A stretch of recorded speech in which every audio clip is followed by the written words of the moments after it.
Nara Smith is right. She isn't a tradwife, but she's also not some girl boss lifestyle influencer satirizing the whole thing either. But let me introduce you to this secret third thing, which I like to call the tradwife girl boss. Let's talk about who she is and why she matters. The tradwife girl boss is an influential woman who built her personal brand around conservative gender values in order to explicitly gain social status from it or to profit off of it. In recent years, the tradwife girl boss often builds her status online. This is usually through content creation, promoting this very narrow idea of what the American home is through homemaking, cooking, parenting, child rearing related videos. But this archetype also extends outside of the internet, as we are having tradwife girl bosses take on American politics. While they may downplay their successes or their ambitions, the tradwife girl boss differentiates herself because she openly pursues public notoriety, fame, and power. But unlike the millennial girl boss that was all about capitalistic, individualistic self-empowerment, the tradwife girl boss keeps the capitalism but throws away the independence, and instead has a warm, loving embrace with conservative neo-evangelical gender ideals: submission, domesticity, piety, and purity. Keeping the capitalistic self-involvement of the girl boss and the neo-evangelical gender ideals of the tradwife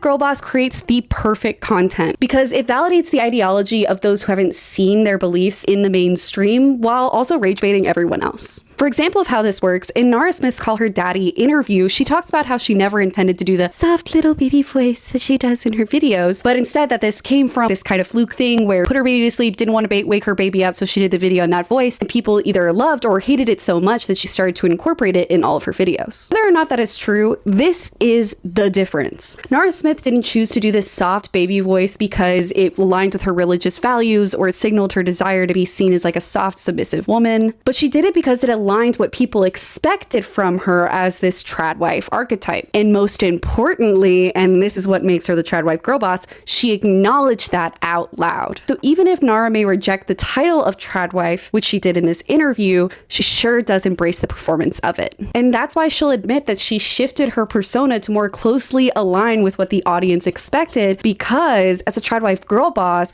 she's not going to miss an opportunity to grow and build her platform. And it is through this archetype that women who seem to embrace these conservative gender ideologies where women aren't supposed to do anything gain a lot of power, and they get a lot of money, and they get really involved in politics, and everyone gets so caught up in like pointing out the hypocrisies where they don't actually realize that they're misdiagnosing the whole thing. And talking about this kind of girl boss tradwife throughout history and how it functions now is mostly what I do on my page, as well as some art. So if you enjoyed this video, you should check out my page and follow for more.